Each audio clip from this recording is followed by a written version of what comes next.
все в воде. Как тут жить теперь? Полностью вся квартира. И спальня, вся мебель, все.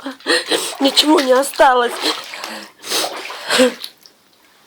Я не в состоянии уже тут делать ремонт теперь. У меня пенсия 8 тысяч.